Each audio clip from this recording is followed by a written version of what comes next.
প্রিয় দর্শক, স্বাগতম নিউজ এন্ড ভিউজ অনুষ্ঠানে। আপনাদের সঙ্গে আছি আমি জাহাঙ্গীর আকন্দ। আমার সঙ্গে আলোচনার জন্য আজ স্টুডিওতে উপস্থিত আছেন সিপিবির সাধারণ সম্পাদক রহিন হোসেন প্রিন্স এবং বিএনপির গবেষণা বিষয়ক সম্পাদক কৃষিবিদ শামীমুর রহমান শামীম। আপনাদের দুজনকেই স্বাগত জানাচ্ছি। দর্শক, আজ আমরা আলোচনা করব চলমান পরিস্থিতির নানা বিষয় নিয়ে। আলোচনাটা শুরু করতে চাই প্রিন্স ভাইকে দিয়ে। প্রিন্স ভাই, আজকে বিএনপির ভারপ্রাপ্ত চেয়ারম্যান তারেক রহমান বলেছেন সেনাবাহিনীকে জনগণের মুখোমুখি দাঁড় করানোর চেষ্টা করা হচ্ছে, এর পেছনে ষড়যন্ত্র আছে। সব ষড়যন্ত্র মোকাবেলায় সবাইকে এক প্ল্যাটফর্মের থেকে দেশের জন্য কাজ করার আহ্বান জানিয়েছেন তিনি। আসলে কি ধরনের ষড়যন্ত্র কথা তিনি বোঝাতে চেয়েছেন, এ বিষয়ে আপনার মন্তব্য জানতে চাই। আপনাকে ধন্যবাদ। আমি বিএনপি নেতা কৃষিবিদ শামীমকে ধন্যবাদ জানাই, যারা শুনছেন তাদের শুভেচ্ছা জানাচ্ছি। দেখুন, বিএনপি নেতা তিনি নিশ্চয়ই ওনার কাছে পর্যাপ্ত তথ্যপত্র আছে এবং সেই তথ্যপত্রের ভিত্তিতে তিনি কথা বলেছেন। তো আমার মনে হয় সে বিষয়টি হয়তো বিএনপির এখানে উপস্থিত নেতাই বলবেন। কিন্তু আমি সাধারণভাবে যেটা বলতে চাই সেটা হচ্ছে, সাম্প্রতিক সময়ে আমাদের দেশে অনেক ঘটনা ঘটছে। এটা যেমন ধরুন একটা জনজীবনের সংকট, সেটা তো আছেই।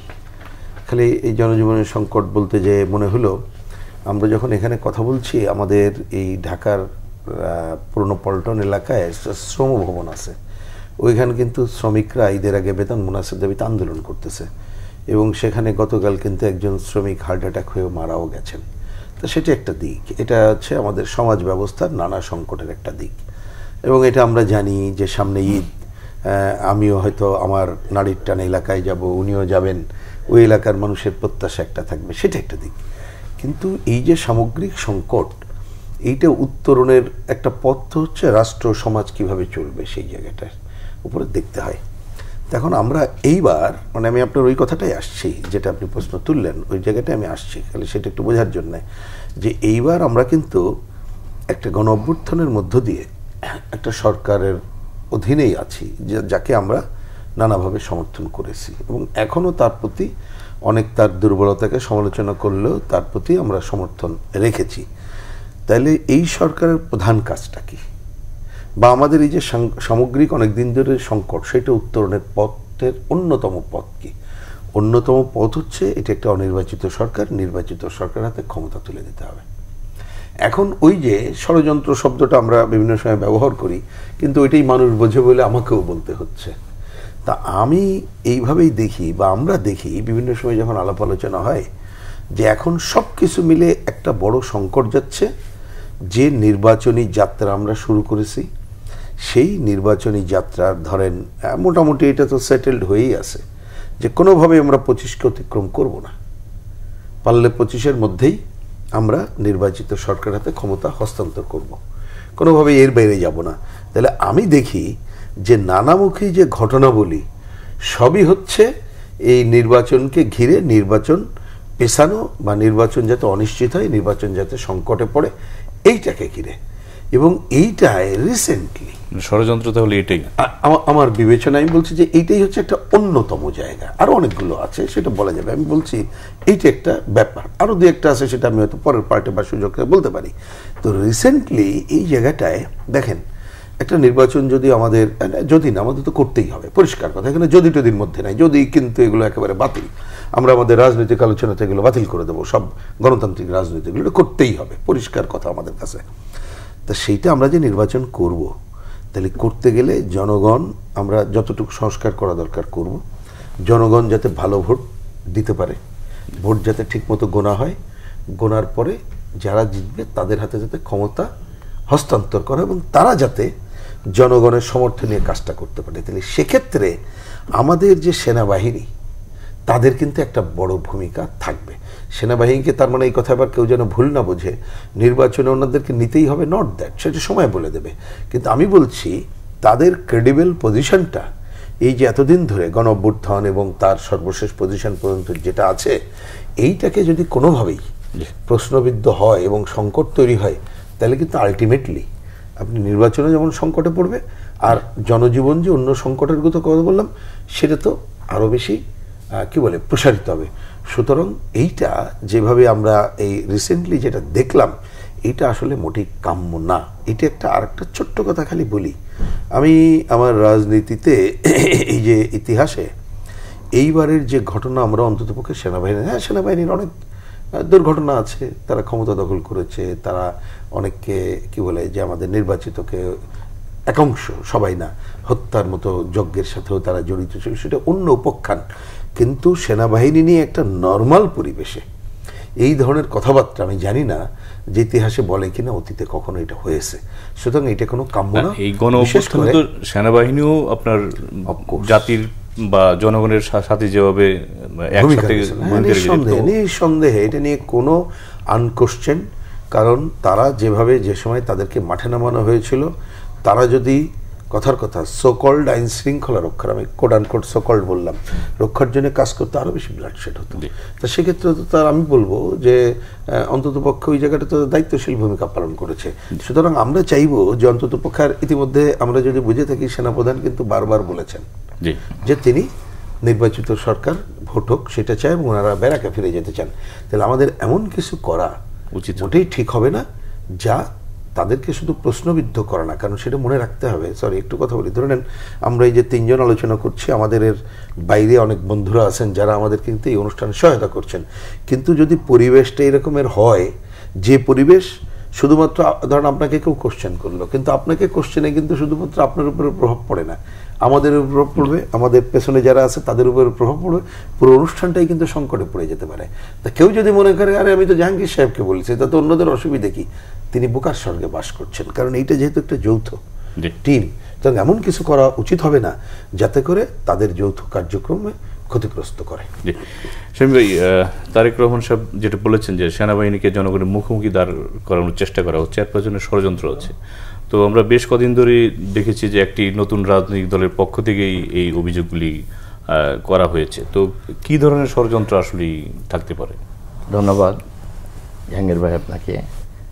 আমার সাথে রয়েছেন আমার অত্যন্ত শ্রদ্ধেয়, আমার বাড়ির পাশেই খুলনা একই জায়গায় আমাদের বাড়ি, দেশের বিশিষ্ট রাজনীতিবিদ রহিন হোসেন প্রিন্স ভাই, আমাদের সাথে যারা শুনছেন দেশে বিদেশের দর্শকবৃন্দ, সবাইকে আমি মাহে রমজানের এই শেষ দশকে নাজাতের দিনগুলোতে আমি ধন্যবাদ, সালাম এবং কৃতজ্ঞতা জানাই।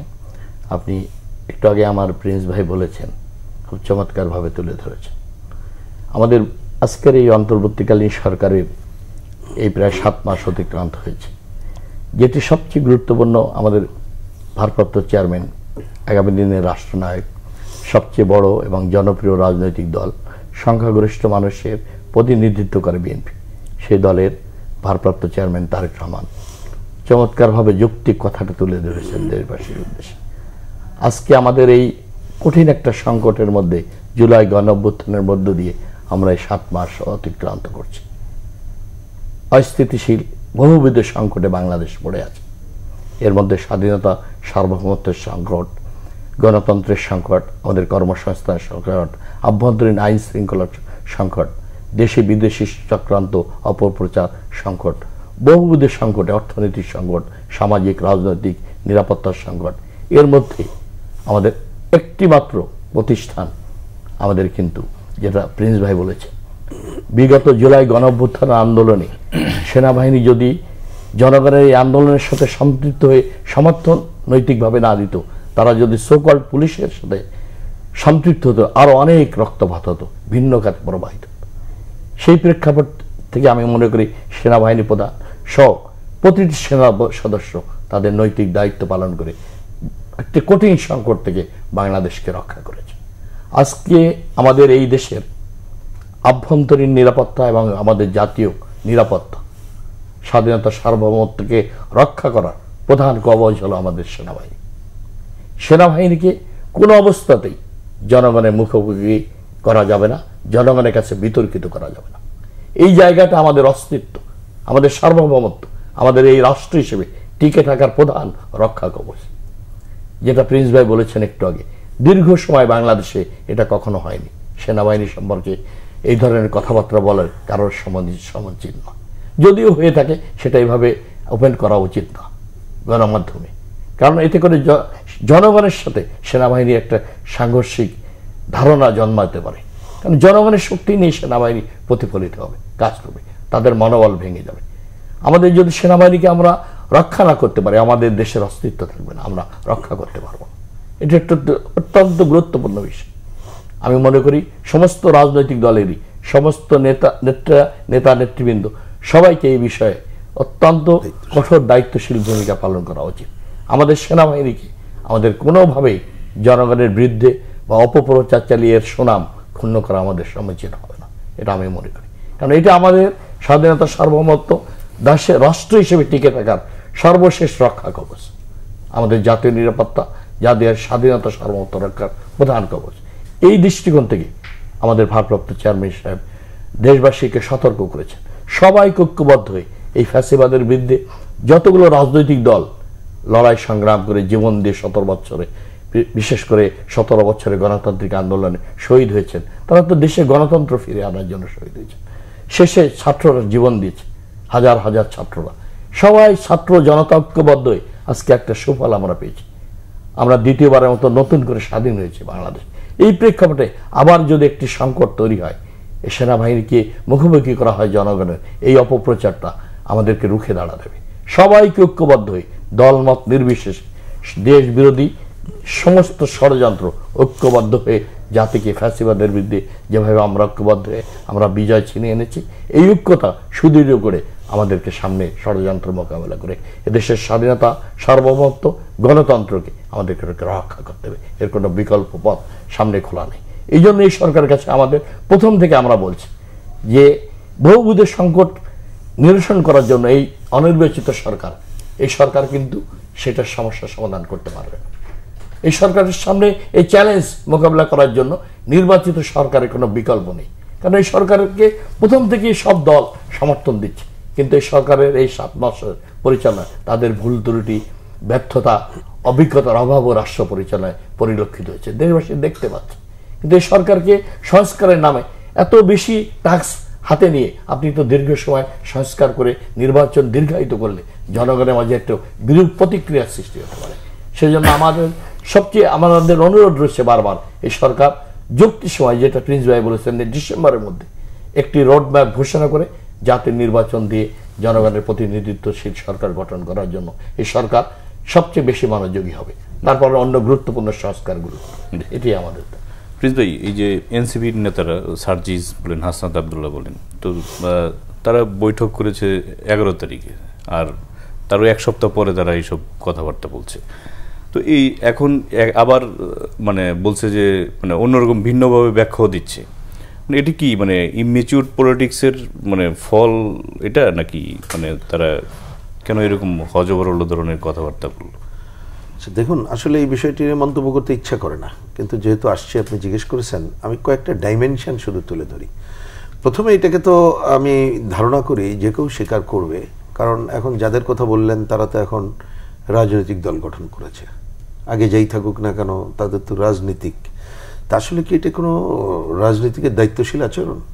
প্রশ্ন করলাম। আমার ধারণা রাজনীতিকে অপছন্দ করা কেউ এর উত্তর হ্যাঁ দেবে না, এটাই স্বাভাবিক। এটা গেল একটা।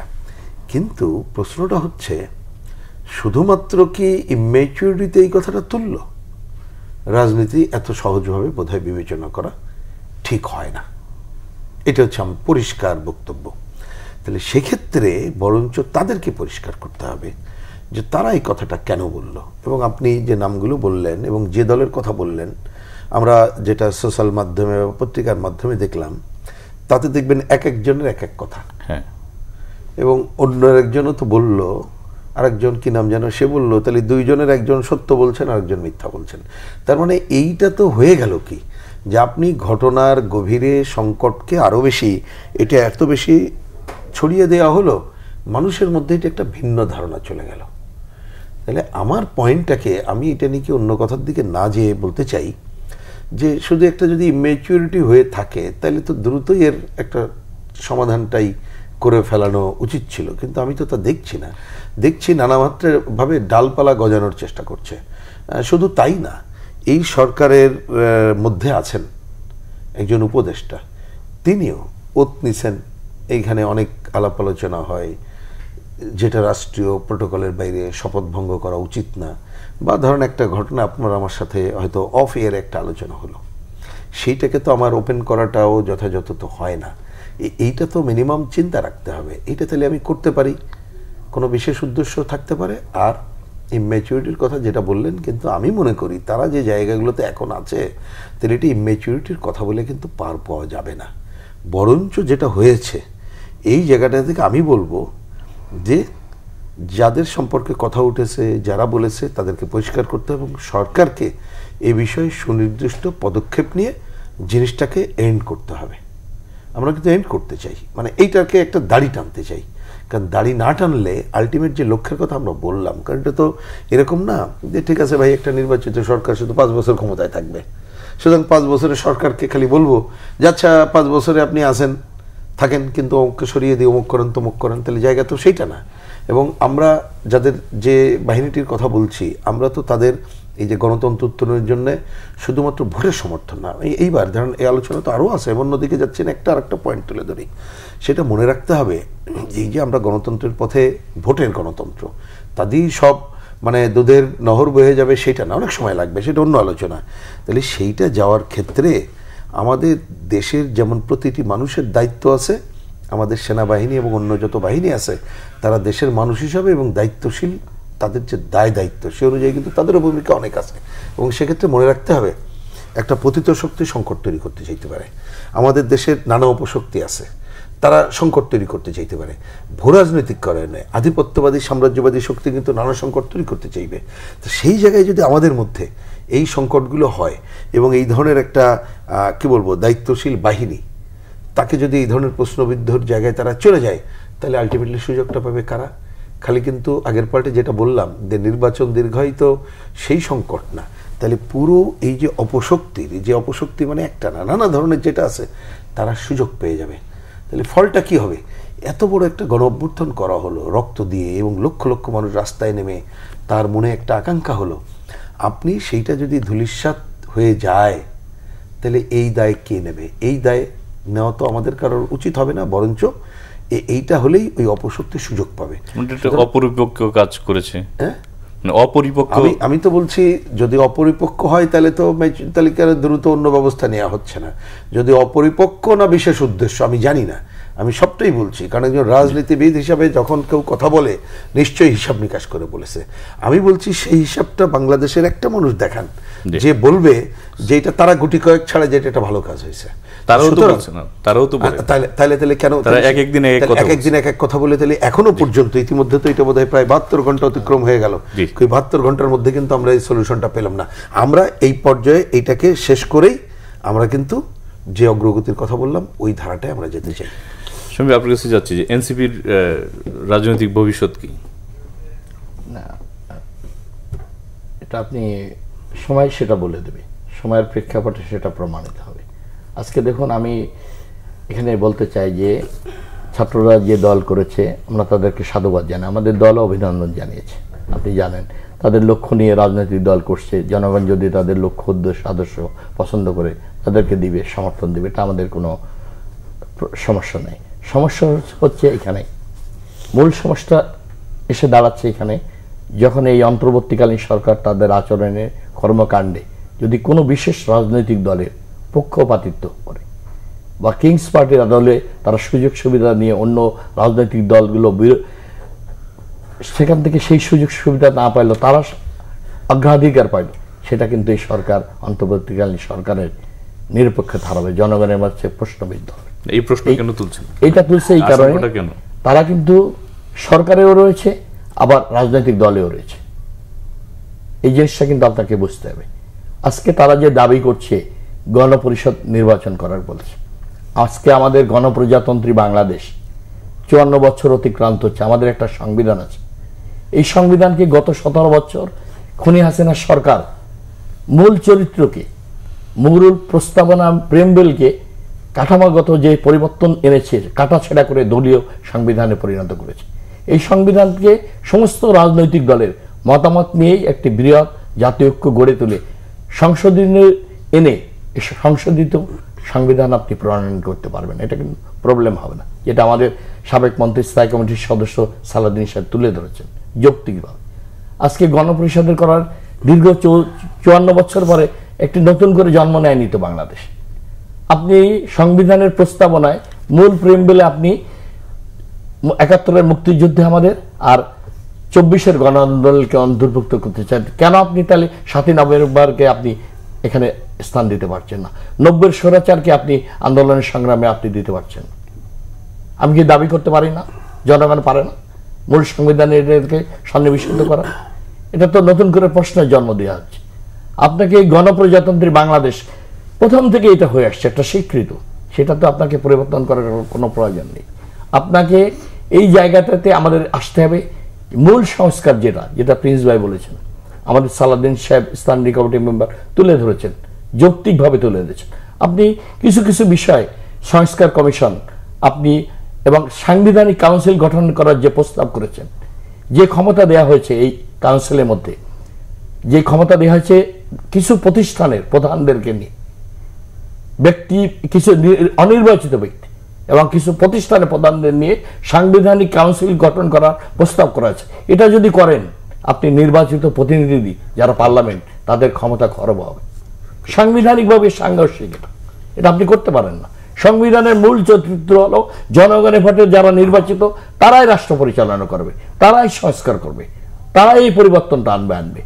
অনির্বাচিত প্রতিনিধি একটা প্রতিষ্ঠানের প্রধানদের সমন্বয় করে সাংবিধানিক কাউন্সিল করলে তো সংবিধানের মূল চরিত্রের সাথে সাংঘর্ষিক হয়ে যাবে। এটা কি আপনি চিন্তা করেছেন? অবশ্যই রাজনীতিবিদরা সেটা বিবেচনা, সেই কথাটাই বিএনপি তুলে ধরেছে। আমরা সংবিধানে কাটাছেঁড়া করে এই সরকার 17 বছর একটা দলীয় সংগঠনের পরিবর্তন এনেছে, রূপ নিয়েছে। পঞ্চদশ সংশোধনের মাধ্যমে 11 সালে এটা তারা করেছে। শেখ মুজিবকে জাতির পিতা চিহ্নিত করে সংবিধানে সংযোজন করেছে, তাদের তত্ত্বাবধায়ক সরকারের ব্যবস্থা বাতিল করেছে। এগুলো তো জনগণ চায়নি, জোর করে তারা করেছে, দলীয় সংবিধানে পরিণত। সকল দলের মতামত নিয়ে বৃহত্তর জাতীয় ঐক্য গঠন করে আপনি এই সংবিধানকে সংশোধিত সংবিধানে রূপ দিয়ে নতুন সংবিধান আপনি করতে পারবেন, সংশোধিত সংবিধান প্রণয়ন করতে পারবেন আপনি বিদ্যমান অবস্থা। প্রিন্স ভাই, আপনার কাছে যাচ্ছি, সেটা হচ্ছে যে আজকেও এনসিপির প্রধান বলেছেন যে গণপরিষদ নির্বাচন এবং সেকেন্ড রিপাবলিক প্রয়োজন। তো আমরা দেখলাম যে বড় বড় রাজনৈতিক স্টেক হোল্ডার এটার বিরোধিতা করেছে। তারা কেন আসলে মানে এই বিষয়গুলি নিয়ে বেশ মানে জোরালো সোচ্চার? আসলে দেখেন, একটা তো নতুন দল তারা গঠন করেছে। দল তো বাংলাদেশে একটা না, ইতিমধ্যে প্রায় 2 ডজনের মতো দল হয়ে গেছে। এবং পরশুদিন হয়েছে, হ্যাঁ, ওই তো 2 ডজন হয়ে গেছে পরশুদিন, শুধু না। এবং আমি অন্ততপক্ষে আমাদের অভিজ্ঞতায় এই গণ-অভ্যুত্থান পরে বলে আসছিলাম যে আপনি মিনিমাম 3 ডজন রাজনৈতিক দল দেখবেন ভোটের আগে, যদি এই সময় ভোট হয়। তো ঠিক আছে, সেইটার মিলে আলোচনায় সামনে আসছে এই যে নাগরিক পার্টির কথা বললেন, কারণ তাদের বিরাট অংশ এই আন্দোলনে ছিল। যদিও আন্দোলনে যারা ছিল অনেকেই যার যার জায়গায় ফিরে গেছে, ওটা তো একটা সমন্বিত অর্গানাইজেশন ছিল। কিন্তু আমি প্রথম কথা আমি আসছি ওই জায়গাটায় যে একটা দল হলে তার একটা ঘোষণাপত্র থাকে, গঠনতন্ত্র থাকে। আমি জানি না যে শামীম সাহেব এখন এটা দেখছেন কিনা, আমরা কিন্তু এখনো পর্যন্ত এই দলের ঘোষণাপত্র গঠনতন্ত্র দেখতে পারিনি। আমরা কিছু বক্তৃতা শুনছি, একটা বক্তৃতা দিয়ে কিন্তু একটা দল হয় না। যে কোনো দল, আপনি বিএনপি বলেন, কমিউনিস্ট পার্টি বলেন, বাংলাদেশে অনেকগুলো দল দেখবেন তার ঘোষণাপত্র গঠনতন্ত্র আছে। এবং আমাদের কিন্তু এখন পর্যন্ত যে নির্বাচনী বিধি, তাতে কিন্তু এগুলো আমাদের নির্বাচন কমিশনে জমা দিয়ে নিবন্ধন নিতে হয়। তারা নিবন্ধিত দলও না, এবং নিবন্ধিত দলে কিন্তু আমাদের প্রতি বছর একেবারে ওই যে কি বলে অডিট করে আমাদের খরচের হিসাবটা জমা দিতে হয়। তারা যদি কোনোটা মনে করে যে এই হিসাবে প্রবলেম আছে, তারা কিন্তু এটাকে যে কোনো ব্যবস্থা নিতে পারে। তার মানে এই ধরনের কোনো ভূমিকা এখনো আমরা দেখলাম না। কিন্তু যেটা আমরা দেখতে পাচ্ছি, আমি বলবো এটা খুবই আমাদের দেশের জন্য অনেক পয়েন্টে অ্যালার্মিংয়ের কিছুটা আমি বলবো এখানে কৃষিবিদ শামীম সাহেব তুলে ধরেছেন যে যেটা সরকারের কথা আপনি বললেন, যে সরকার এই ধরনের সংস্কারের কথা বলছে। এবং আমি যতটুকু জানি যে ওই যে প্রস্তাবগুলো করছে সরকারের, এই প্রস্তাবগুলো অনেকাংশে কিন্তু এদেরও প্রস্তাব। তাহলে এই প্রস্তাবগুলো ডেঞ্জারাসের কিছু তথ্য উনি তুলে ধরেছেন। সময় নাই বলে আমি ওইদিকে যাচ্ছি না, খালি বললাম। কিন্তু একটা জিনিস আমাদের কাছে মনে হয়েছে, তারা প্রকৃতপক্ষে আমাদের মুক্তিযুদ্ধ, এটা মনে রাখতে, মুক্তিযুদ্ধ হঠাৎ করে হয় নাই। সেই ব্রিটিশ বিরোধী আন্দোলন, পাকিস্তানের স্বৈরশাসকের বিরুদ্ধে আন্দোলন, তারপরে মহান মুক্তিযুদ্ধ। হ্যাঁ, মুক্তিযুদ্ধের আকাঙ্ক্ষা আমরা বাস্তবায়ন করতে পারিনি, ইটস এ ট্রুথ। যার জন্য 90-এর গণ-অভ্যুত্থান করতে হয়েছে, যার জন্য 24-এর রক্তক্ষয়ী গণ-অভ্যুত্থান করতে হলো, এটা তো সত্য, সেটা অন্য আলোচনা। যে আমাকে মুক্তিযুদ্ধ কেউ যাতে ব্যবহার না করতে পারে ওই দিকে যেতে হবে। কিন্তু এবং মুক্তিযুদ্ধ আমরা করেছিলাম কিন্তু 47, ওইটাকে পুরো নাকচ করে দিয়ে আমরা বিভিন্ন সময় বক্তৃতা বিবৃতিতে দেখছি এদের অনেকে ওই মুক্তিযুদ্ধকে কি বলে ওই 47কেই নিয়ে আসতে চায়, 47টো মাঝে বাদ দিয়ে 24। এবং আমি জানি না অবস্থাটা, আমি জানি না ওদের দলীয় পজিশনটা কি, এটা আমরা কাগজপত্র পেলে বুঝবো যে প্রিয়াম্বলটা আমাদের সংবিধান সংস্কার কমিটি লিখেছে। আমার বিবেচনাটা আমরাও বলেছি, আমরাও যখন দিয়েছি তখন বলেছি আলটিমেটলি ওটা পড়লে মনে হয় যে এইটা যেন 71-কেই মানে তার সাথে 24কে ইকুয়াল জায়গাটা নিয়ে আসছে। এখন যদি কথার কথা নাগরিক কমিটি ওর সাথে একমত হয় তাহলে তো আমাদের সাথে ঘোরতর দ্বিমত, তাহলে পলিটিক্সে ওরা কোনটা চলতে চান, তাহলে তো এই দ্বিমতের জায়গাগুলো ঘটবে। ওইটাই তারা করতে চান বলে যে আপনি বললেন, তারা কিন্তু মুক্তিযুদ্ধ তো দেশ তো স্বাধীন একবারে হয়, ঔপনিবেশিক শাসনের অন্য জায়গা থেকে, তা স্বাধীন তো আরেকবারের ব্যাপার নাই। ব্যাপার হচ্ছে আমরা স্বৈরাচারকে উচ্ছেদ করেছি যাতে স্বৈরাচারী ব্যবস্থা না আসে, সেই জায়গাটা যেমন একটা ব্যাপক গণ অভ্যুত্থান করেছি, কিন্তু সেইখানে আপনার একটা নতুন স্বাধীনতার কথা বলা এমন হচ্ছে ওই স্বাধীনতাকে মানে মনে হয় যেন ওইটা স্বাধীন হয়নি, আবার স্বাধীন করা। আপনি একটা সংবিধানের, আমাদের অবশ্যই 72-এর সংবিধানের অনেক ত্রুটি বিচ্যুতি আছে এবং বিগত দিনে যে 17টা কাটাছেড়া করেছে এই ত্রুটি আছে, এবং এই কথাটা আমি খালি মনে করিয়ে দিচ্ছি সে আমাদের পার্টির দিক থেকে, কারণ 72-এই কিন্তু আমরা তখনও এই সংবিধানের অসম্পূর্ণতে কথা বলেছিলাম, যেটা লিখিত ডকুমেন্টে আপনারা দেখবেন। সেটা এক দলের পজিশন, হয়তো ধরেন বিএনপির সাথে কিছু আমাদের মিলবে না, তাতে কোনো অসুবিধা নেই, অনেকের সাথে মিলবে কি মিলবে না, কিন্তু কেউ যখন বলে পুরো সংবিধানটাকে বাতিল করে দেওয়া বা ছুঁড়ে ফেলে দেওয়া বা কথার কথা এই সংবিধান নতুন করে লেখা, তখন কিন্তু নতুন প্রশ্ন জাগে তারা কি চায়। তাহলে তারা যেটা চাচ্ছে আমাদের বিবেচনা এখন পর্যন্ত, আমি যদিও বললাম শেষ কথা বলার সময় আসেনি, কারণ ঘোষণাপত্র গঠনতন্ত্র কর্মসূচি না দেখে বলা যায় না, কিন্তু বক্তৃতা বিবৃতিতে যা দেখছি, কিন্তু আমরা যে ধারায় আমরা বাংলাদেশকে অগ্রসর করতে চাই সেইখানে অনেক সাংঘর্ষিক জায়গাটা কিন্তু আমরা দেখতে পাচ্ছি। এই সুযোগে দুটো ছোট্ট মন্তব্য করি। আজকে অনেকে আছেন এই সরকারে, তারাও কিন্তু এদের যে পার্ট এটা সবাই জানে, সুতরাং তাদেরকে বেরিয়ে আসা উচিত, না হলে কিন্তু এটা সাংঘর্ষিক হবে। আমাদের প্রধান উপদেষ্টা তিনি সম্ভবত, যদি আমি ভুল না করে থাকি, তাদের যখন নতুন দল গঠন করা হবে তখন তিনি বিদেশ থেকে স্বাগত জানালেন। স্বাগত জানাইতেই পারেন, ওটুক থাকলে ঠিক ছিল, কিন্তু উনি দুইটা কথা বলেছিলেন মনে রাখেন।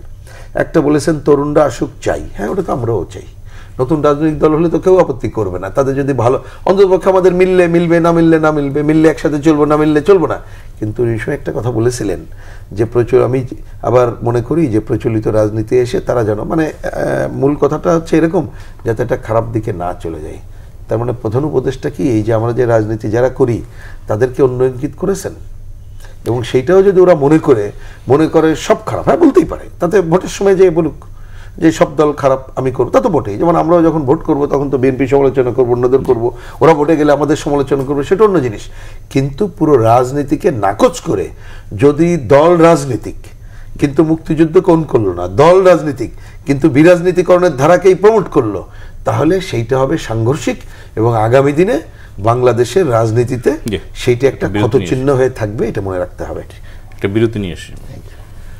প্রিয় দর্শক, নিচ্ছি ছোট্ট একটি বিরতি, সঙ্গে থাকুন, ফিরছি কিছুক্ষণ পর।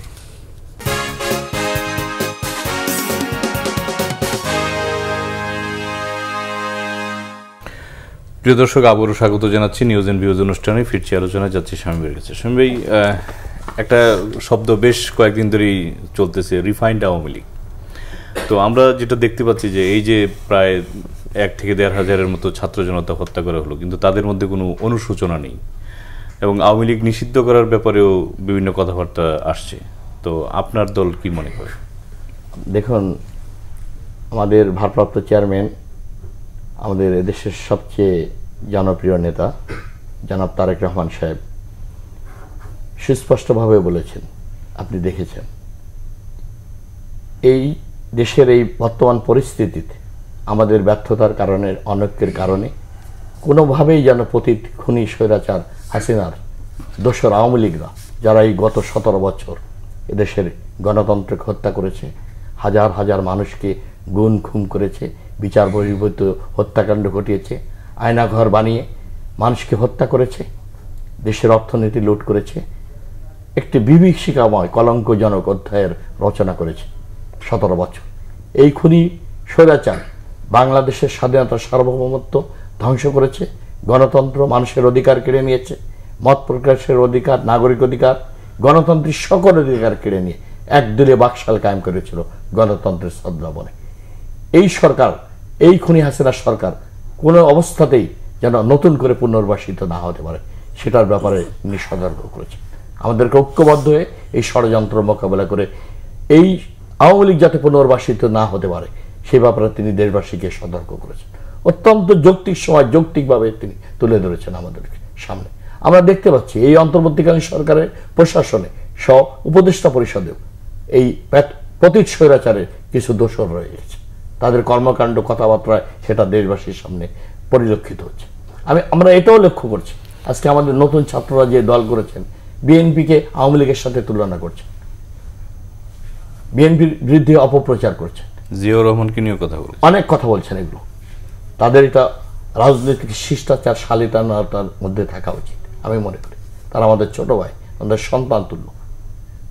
রাজনীতি একদিন হয় না, ঘাত প্রতিঘাত, লড়াই, সংগ্রাম, ত্যাগের মধ্য দিয়ে একটি রাজনৈতিক দলের আদর্শগতভাবে চিন্তা চেতনাকে ধারণ করে, যেটা প্রিন্স ভাই বলেছেন, আদর্শিক মূল্যবোধ, রাজনৈতিক একটা ক্যারেক্টার থাকা প্রয়োজন থাকে, সেটাকে ঘিরে প্রবর্তিত হয়। এটা শহীদ রাষ্ট্রপতি জিয়াউর রহমান সাহেব করেছেন। বাংলাদেশি জাতীয়তাবাদের দর্শন দিয়ে, স্বাধীনতার ঘোষণা দিয়ে, ৭১-এর রণাঙ্গনের যে সাহসী ভূমিকা রেখেছেন, তৎকালীন তিনি মেজর ছিলেন। দেশ এবং জাতির ক্রান্তি লগ্নে তিনি দেশ জাতির হাল ধরে স্বাধীনতার ঘোষণা দিয়ে একটি স্বাধীনতার যুদ্ধের সূচনা লগ্নে তিনি যে ঐতিহাসিক ভূমিকা পালন করেছেন। পরবর্তীতে ব্যারাকে ফিরে যে দেশ এবং জাতির ক্রান্তিকালে ১৯৭৫-এর ৭ই নভেম্বরে আরেকটি সংকটকালীন সময় দেশের স্বাধীনতা সার্বভৌমত্বকে সুরক্ষা করার জন্য ঐতিহাসিক পটভূমিতে সিপাহী জনতার বিপ্লবের মধ্য দিয়ে তিনি রাজনৈতিক অঙ্গনে অভিষিক্ত হয়েছিলেন। তারপর তিনি দল গঠন করেছেন, জাতীয়তাবাদী দল, বাংলাদেশ জাতীয়তাবাদী দল। জাতীয়তাবাদী আদর্শের চেতনা দিয়ে, বাংলাদেশি জাতীয়তাবাদী দর্শনকে সামনে রেখে যে স্বশাসিত হবে, নিজেরাই আত্মনিয়ন্ত্রণাধিকার ভিত্তিতে জাতীয়তাবাদ, সেই চিন্তা চেতনাকে নিয়ে ব্যাপক জনপ্রিয়তা পেয়ে তিনি মানুষের সমর্থন নিয়ে রাষ্ট্রের ক্ষমতায় এসেছেন। তারপরে দীর্ঘ ৯ বছর স্বৈরাচারের বিরুদ্ধে আন্দোলন সংগ্রামে তিনি শহীদ হওয়ার পর আপনি দেখেছেন জাতীয়তাবাদী দলটা জনগণের, মানুষের মাঝে শহীদ জিয়ার আদর্শের রাজনীতি কিভাবে সমাদৃত হয়েছে, কিভাবে মানুষ কোটি কোটি জনতা এই দলকে সমর্থন করে তৃণমূলে জনপ্রিয় করেছে। এবং দেশনেত্রী বেগম খালেদা জিয়া দীর্ঘ ৯ বছর শহীদ জিয়ার আদর্শের চেতনাকে ধারণ করে লড়াই সংগ্রাম করে দুইটি সামরিক সরকারকে পরাজিত করে দেশনেত্রী বেগম খালেদা জিয়া ঐতিহাসিক ভূমিকা পালন করে বাংলাদেশের গণতন্ত্র দুইবারেই তিনি পুনঃপ্রবর্তন করেছেন। মঈন ফখরুদ্দিন এবং দীর্ঘ ৯ বছর স্বৈরাচারের বিরুদ্ধে ৩বারের প্রধানমন্ত্রী, ২বার বিরোধী দলীয় নেত্রী। আপনি বাংলাদেশের ইতিহাসে সবচেয়ে বৃহত্তম বিরোধী দলে তিনি নেতৃত্ব দিয়েছেন। 96 116টি পার্লামেন্টের আসন, এটা অন্য কোনো বিরোধী দল দিতে পারে। খালেদা জিয়া, শহীদ রাষ্ট্রপতি জিয়াউর রহমান শুধু ইতিহাসই সৃষ্টি করেছে। আমাদের তত্ত্বাবধায়ক সরকার ব্যবস্থা দেশনেত্রী বেগম খালেদা জিয়াই পার্লামেন্টে পাশ করেছে, তার সময় তিনিই করেছে। নারীর ক্ষমতায়, নারীর শিক্ষা প্রসারে, দেশের অগ্রগতির উন্নয়ন এবং উৎপাদন সমৃদ্ধির রাজনীতিতে তিনি যুগান্তকারী ভূমিকা পালন করেছেন। দীর্ঘ ৪৩ বছর রাজনৈতিক জীবনে শহীদ জিয়ার আদর্শকে ধারণ করে এই দলকে তৃণমূলে সবচেয়ে জনপ্রিয় সমাদৃত করেছেন দেশনেত্রী বেগম খালেদা। তার হাল ধরেছেন দুজনেই আমাদের জাতীয় ইতিহাসে রাষ্ট্রনায়ক শহীদ রাষ্ট্রপতি জিয়াউর রহমান এবং দেশনেত্রী বেগম খালেদা জিয়া। তাদের যোগ্য উত্তরাধিকার হিসেবে রক্তে জনাব তারেক রহমান সেই পতাকা উড্ডীন করে জনগণের ব্যাপক সমর্থন নিয়ে, তার বিচক্ষণতা, দূরদর্শিতা দিয়ে এই বাংলাদেশকে এগিয়ে নিয়ে যাচ্ছেন এই জাতীয়তাবাদী দলকে এই স্বৈরাচারের পতনের মধ্য দিয়ে গণতান্ত্রিক বাংলাদেশ গঠনের জন্য, মানুষের অধিকার ফিরিয়ে দেওয়ার জন্য ৩১টি দফা তিনি জাতির সামনে তুলে ধরেছেন, সৎ সাহস নিয়ে তুলে ধরেছেন। সমস্ত রাজনৈতিক দলকে নিয়ে নির্বাচন করে সবাইকে নিয়ে তিনি জাতীয় সরকারের কথা বলেছেন। তিনি উদারতার, মহানুভবতার পরিচয় দিয়েছেন। এত বড় একটা রাজনৈতিক দল একাই সরকার গঠন করতে পারবে সুষ্ঠু নির্বাচন হলে। আমরা মনে করি, দেশের জনগণ মনে করে, এই ভালোবাসা সমর্থন দেশের মানুষের জাতীয়তাবাদী দলের প্রতি রয়েছে দেশনেত্রী বেগম খালেদা জিয়া এবং তারেক রহমান এবং শহীদ রাষ্ট্রপতি জিয়াউর রহমানের কারণে। কিন্তু উনি এটা বলেন না যে বিএনপি এককভাবে রাষ্ট্র পরিচালনা করে। দ্বিকক্ষ বিশিষ্ট পার্লামেন্টের কথা বলেছেন। ২বারের বেশি কে প্রধানমন্ত্রী হতে পারবে না। আপনি সবাইকে নিয়ে রাষ্ট্র পরিচালনা করে, এটা উদারতার পরিচয় দিচ্ছে। এই শেখ হাসিনা এই বাংলাদেশকে 17 বছর সমস্ত সাংবিধানিক জাতীয় প্রতিষ্ঠানগুলোকে দলীয়করণ করে ধ্বংস করে যে জায়গায় নিয়ে গেছে, সবাইকে ঐক্যবদ্ধ না করে এই জায়গা থেকে বাংলাদেশকে গণতান্ত্রিক চরিত্রে ফিরিয়ে আনতে আপনি পারবেন। সবাইকে ঐক্যবদ্ধ হয়ে গণতান্ত্রিক বাংলাদেশ বিনির্মাণ করতে হবে, সেটাই তারেক রহমান বলেছে।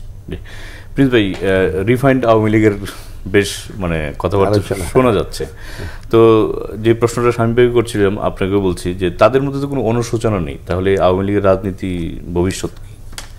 না দেখেন, আমি একেবারে যদি খুব ছোট করে বলি যে আওয়ামী লীগ একটা ঐতিহ্যবাহী দল, দীর্ঘ লড়াই সংগ্রামের ইতিহাস, মুক্তিযুদ্ধের প্রধান দল, এবং তারপরেও গণতান্ত্রিক আন্দোলন ৮০ দশকে স্বৈরাচার বিরোধী আন্দোলনে একসাথে আমরা সবাই মিলে করেছিলাম।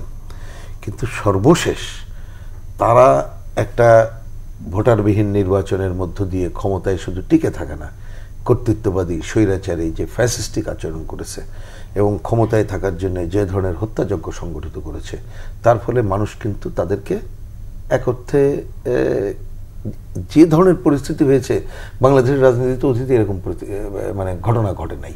স্বৈরাচারী এরশাদকেও তো আমরা হটিয়েছিলাম, কিন্তু এরকম ঘটনা ঘটে নাই। তাহলে সেই ধরনের ঘটনার পর এই পতিত শক্তির ফিরে আসা এবং পুনর্বাসিত হওয়ার এই আলোচনাটাকেই আমি আউট অফ এজেন্ডা করতে চাই। কিন্তু বেশ কয়েকদিন ধরে তো এই না, প্রথমে আমার এই হচ্ছে ফার্স্ট পজিশন বলে দিলাম, সুতরাং এইটাকে আমি কোনো প্রয়োজনীয় দেখি নাই। এবার আসি এই যে রিফাইন্ড কথার কথা, ধরেন আপনি ইচ্ছা করে নামটা বলতে ইচ্ছা করে না, কারণ যে ভূমিকা পালন করেছে তারপরেও তো এই নাম বারবার উচ্চারণ করা আমারই অপছন্দ। তা এখন যদি তারপরও যদি একটা দল সে মনে করে থাকে যে ঠিক আছে আমার ঐতিহ্য ছিল, এই ছিল, এটা আমরা ভুল করেছি, যেটা আপনি বললেন অনুশোচনার থেকে সবচেয়ে বড় কথা, আমি অনুশোচনার তো সেটা হচ্ছে একটা ডিক্লারেশন, কিন্তু যে কারণে এই ঘটনাগুলো ঘটেছে সে কি এইটাকে কি বলবো পরিবর্তিত করেই যে রিফাইন্ডের কথা বললেন নতুন কিছু করার চিন্তা করছে? কই, এরকম তো কোনো খবর আমাদের জানা নেই। তাহলে কেন আমি কল্পনায় তথাকথিত রিফাইন্ড আওয়ামী লীগের নামে কাউকে একটা সেট করে নতুন চিন্তা করছি? এটা তো আমার বোধগম্য হয় না।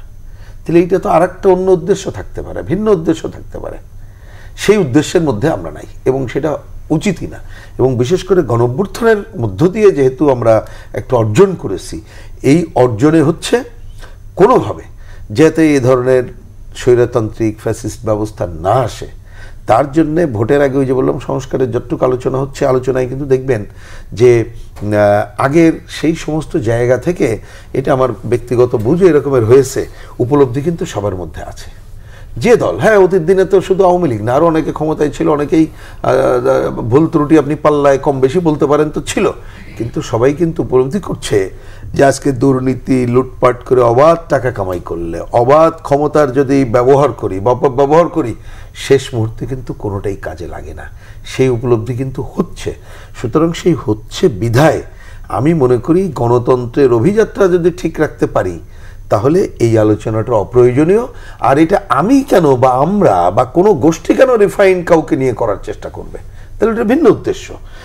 সে যদি কখনো কোনো বিবেচনা করে, যদি আমি বললাম যে সেটা আজকের আমার আলোচনার এজেন্ডা না, তখন আপনি এই আলোচনা করলে আমি তখন বলতে পারবো যে ঠিক আছে, তারা যদি ক্ষমা চায়, তারা যদি মনে করে আমরা এই কারণে হয়েছে, এই কারণে করব না, এই ব্যক্তিবর্গ করেছে, আমরা তাদেরকে বাদ দিলাম, তখন আপনি আলোচনা যদি প্রয়োজন হয়। কিন্তু আমি সেটা এই আগামী নির্বাচনের মধ্যে এই আলোচনাটা একেবারেই প্রয়োজন মনে করি না।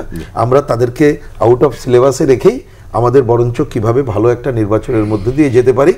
এবং এইবারের যে অর্জনের এই কথাটা একটু দেখেন, কি মানে একটা দুঃখের সাথেই বলতে হচ্ছে, আমরা কিন্তু এইবারে একটা গণতন্ত্রের তো বটেই অভিযাত্রা, কিন্তু আর একটা আলোচনা তো আসছে, কি বলেন তো, বৈষম্যহীন। কিন্তু আপনি বলেন তো এই 7 মাসে কোনো বৈষম্য নিয়ে এখন আলোচনা আছে?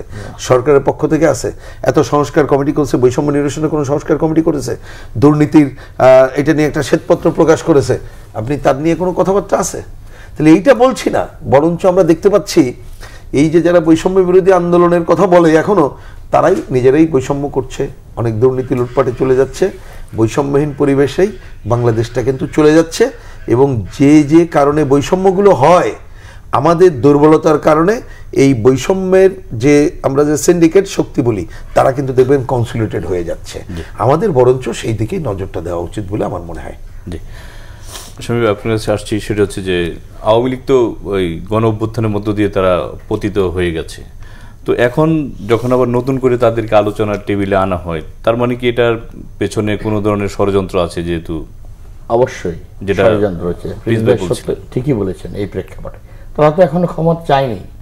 জাতির কাছে কি তারা কৃতকর্মের জন্য এত অপরাধ করেছে গত 17 বছর, কি পরিমাণ কিভাবে মানুষকে হত্যা করেছে, গুম করেছে, খুন করেছে, লুটপাট করে দেশের অর্থনীতি বিদেশে পাচার করে নিয়ে গেছে, ধ্বংস করে দেশের সর্ব সেক্টরকে ধ্বংস করে দিয়েছে, একটি রাষ্ট্র ব্যবস্থাকে শেষ করে দিয়েছে, শুধুমাত্র অবৈধভাবে জনগণের ভোটাধিকার হরণ করে রাষ্ট্রের ক্ষমতায় টিকে থাকার জন্য তারা এটা করেছে।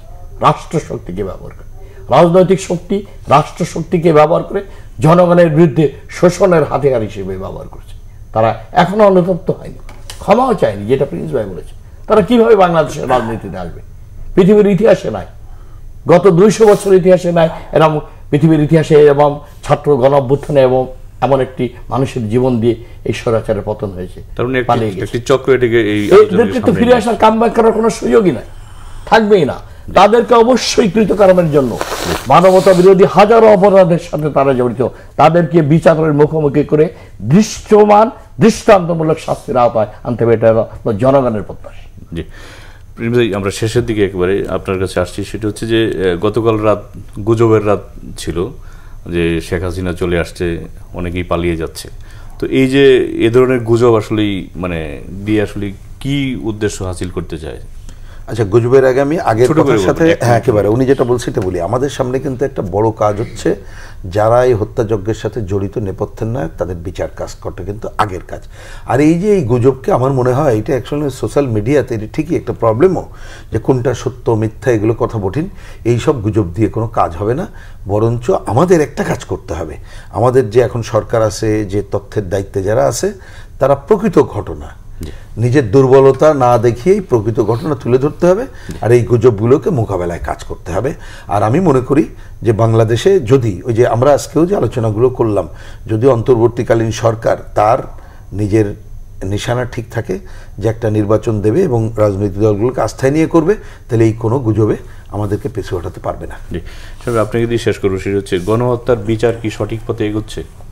অনেক স্লো হচ্ছে। মানুষ তো দেখতে চাচ্ছে ডিসেম্বরের নির্বাচনের আগে গণহত্যার সাথে যারা মানবতা বিরোধী অপরাধের সাথে জড়িত, অন্তত তাদের শাস্তিটা দ্রুততম সময়ের মধ্যে করবে।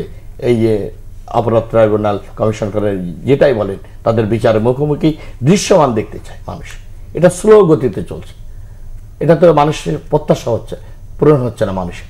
আজকে এই সরকারের কাছে মানুষের সবচেয়ে বড় প্রত্যাশা রয়েছে, জনগণের জন আকাঙ্ক্ষা রয়েছে।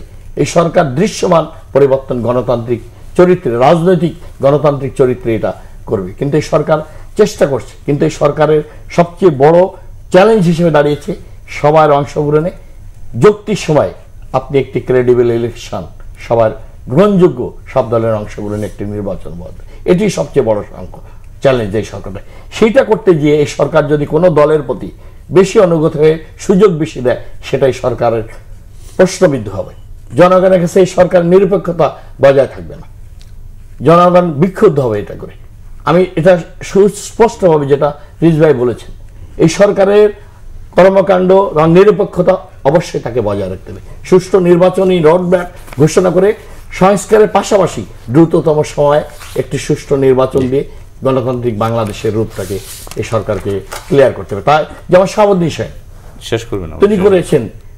বাংলাদেশের ইতিহাসে প্রধান বিচারপতি শাহাবুদ্দিন সাহেব চিরস্মরণীয় হয়ে রয়েছে। 3 মাসের মধ্যে নির্বাচন দিয়েছেন, 2 বছরের মধ্যে তো ডিসেম্বরের মধ্যে তো সরকার ইচ্ছা করলে পর্যাপ্ত সংস্কার করে অবশ্যই একটা ক্রেডিবল জনগণের প্রত্যাশা, জনগণের ভোটাধিকার ফিরে দিয়ে নির্বাচিত প্রতিনিধিদের হাতে এই সরকার তালভানা করবে না, সময় ক্ষেপণ করবে না সংস্কারের নামে, এটা জনগণের প্রত্যাশা। দুজনকেই ধন্যবাদ জানাচ্ছি। আমরা একেবারেই শেষ প্রান্তে। প্রিয় দর্শক, আজ এ পর্যন্তই। কাল দেখা হবে একই সময়। ভালো থাকবেন, সুস্থ থাকবেন, সেই প্রত্যাশায় আজকের মতো এখানে বিদায় চাইছি। সঙ্গে থাকার জন্য ধন্যবাদ সবাইকে।